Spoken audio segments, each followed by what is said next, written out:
आज के सेशन में एस्ट्रोलॉजी विथ लॉ, इस सेशन में आज हम सामाजिक समस्याओं की चर्चा करेंगे जो हम लोग रोज़ देखते हैं अपने दैनिक जीवन में।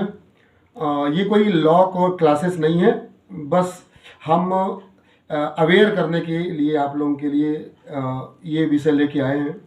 अगर आपको भारतीय कानून पे भरोसा है, उसके प्रति आस्था है आपके मन में, और एस्ट्रोलॉजी को भी आप मानते हैं, तो ये वीडियो आपके लिए है। हम आज चर्चा करेंगे भारतीय दंड संहिता की धारा 420 के बारे में, जो कहीं ना कहीं हमारे जीवन में सीधा इफेक्ट डालती है। हम रोज़ ऐसी घटनाओं से जूझते हैं जहाँ पे छल किसी व्यक्ति के द्वारा किया जाता है। यह व्यक्ति अपना भी हो सकता है और पराया भी हो सकता है।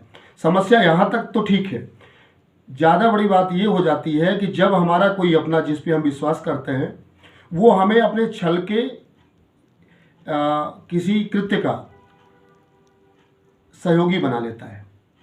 सामान्य तौर पे ये देखा जाता है कि कुछ बड़े लोग होते हैं जो अपने ड्राइवर्स को, अपने नौकर्स को, अपने दोस्तों को अपने द्वारा किए गए किसी भी अपराध के साथ, जो छल जैसा अपराध होता है, उसमें पार्टनर बना लेते हैं। सपोज करिए कि कोई व्यक्ति है और वो किसी व्यक्ति से छल करके बेईमानी पूर्ण आशय से कुछ पैसे लेना चाहता है, पर वो आपके खाते में ट्रांसफ़र कराता है।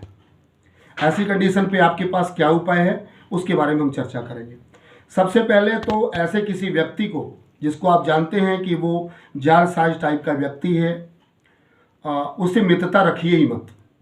और अगर आप मित्रता रखते हैं तो ऐसे किसी भी अपराध का आप हिस्सा न बने, और अगर हिस्सा बन जाते हैं तो आपके लिए मुसीबत हो जाती है और आप कानून के ग्रिप में आ जाते हैं। हमें अगर जीवन में खुश रहना है तो हमें एक चीज़ का ध्यान रखना है कि हम महिलाओं का भरपूर सम्मान करें, और ऐसा कोई भी काम, वित्तीय आचरण तो बिल्कुल ऐसा कोई ना करें जिससे हम कानून के ग्रिप में आ जाए।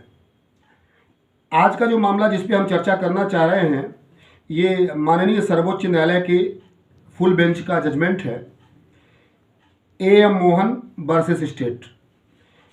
यह डिसीजन आया था माननीय उच्चतम न्यायालय के द्वारा दिनांक 20/3/2024 को। इसमें बड़ी क्लियर डिफिनेशन दी गई है 420 के मामले में। इसमें यह कहा गया है कि 420 का अपराध घटित करने के लिए यह आवश्यक है कि जो व्यक्ति धोखा दे रहा है तो उस व्यक्ति को संपत्ति देने के लिए जो धोखा खा रहा है बेईमानी से प्रेरित किया गया हो। इसमें इस मामले में हुआ ये था कि दो व्यक्ति आरोपी बनाए गए थे, जिसमें एक व्यक्ति था जिसने अपने द्वारा किए गए छल के संबंध में, जो उसने बेईमानी पूर्ण रूप से धन अर्जित करना चाहा था, उसमें उसने अपने एक साथी को सहयोगी बनाया था और 20 लाख रुपए जो उसे खुद लेने थे अपने ही सहयोगी व्यक्ति के, जो सह आरोपी इसके प्रकरण में था, उसके खाते में ट्रांसफर करवाया था। अब पुलिस ने दोनों को आरोपी बनाया। इसमें जो व्यक्ति जिसके खाते में पैसे गए थे, उसने अपनी FIR, अपने नाम से जो उसकी FIR थी 482 में, उसको रद्द करने के लिए माननीय उच्च न्यायालय में आवेदन दिया। वहाँ से रिजेक्ट कर दिया गया। ये मामला पहुँचा माननीय उच्चतम न्यायालय में। माननीय उच्चतम न्यायालय में ये प्रकरण चला और माननीय उच्चतम न्यायालय ने ये कहा कि जो प्रलोभन है, जो बेईमानी पूर्ण ढंग से प्रलोभन दिया गया था, वह केवल आरोपी क्रमांक 1 के विरुद्ध है, और जो अपील करता था उसके विरुद्ध उसकी कोई भूमिका उसमें नहीं पाई गई। अब समस्या ये थी कि जो डिफिनीशन दिया माननीय उच्चतम न्यायालय ने, उन्होंने कहा कि धारा 420 IPC के प्रावधानों को लागू करने के लिए सबसे आवश्यक यह है कि यह दिखाया जाना चाहिए कि किसी व्यक्ति को धोखा दिया गया हो, पहला तो ये। दूसरा, धोखा देने वाले व्यक्ति को संपत्ति देने के लिए बेईमानी से प्रेरित किया गया हो।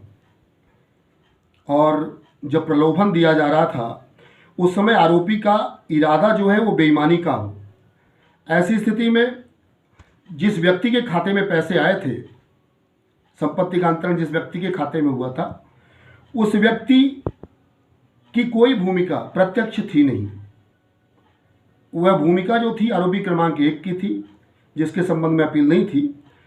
तो ऐसी स्थिति में यह पाया गया कि इस व्यक्ति ने ना तो धोखा दिया था, ना जो व्यक्ति धोखा खाया उस व्यक्ति को संपत्ति देने के लिए बेईमानी से प्रेरित किया था, और ना ही प्रलोभन देते समय दिया था या देते समय कोई बेईमानी का इरादा था। माननीय उच्चतम न्यायालय ने अपीलार्थी जो था उसके खिलाफ जो FIR है उसको रद्द कर दिया। यहाँ पर सीखने लायक बात यह है कि हम ऐसे किसी संव्यवहार का हिस्सा ना बने। अगर धोखे से हमारे अकाउंट में या हमारे पास कोई ऐसी संपत्ति आती है जिसकी जानकारी हमें नहीं है, उसकी तत्काल सूचना संबंधित बैंक को और पुलिस को देनी चाहिए। बेईमानी से इकट्ठा किया गया धन या प्राप्त धन कभी भी हमारे जीवन को ना तो संतुष्ट रख सकता है और ना ही हमें ऐसे किसी भी मुश्किल वक्त में मदद कर सकता है। तो इस केस से हम ये सीख पा रहे हैं कि हम कभी भी ऐसा कोई काम ना करें, ना ही ऐसे व्यक्ति से संबंध रखें जो हमें कानून के गिरफ्त में ले आए। अब अगर आपने ऐसे किसी व्यक्ति से मित्रता कर रखी है तो आपके लिए एक छोटी सी रेमेडी है कि आप अगर व्यवस्था हो और आप की पहुंच हो और ऐसा बेईमान व्यक्ति आपका दोस्त है, तो आप कभी किसी भी जेल में जाएं, वहाँ हो सके तो चाय पीने के लिए मिल जाए, चाय पी लें, पानी पी लें, तो आपका जो जेल योग है जो आपकी कुंडली में हो सकता है वो खत्म हो सकता है या उसका प्रभाव कम हो सकता है। कानून की गिरफ्त से बचें, सामान्य आदर से जीवन जिएं, महिलाओं का सम्मान करें। अगले वीडियो में मिलते हैं। धन्यवाद।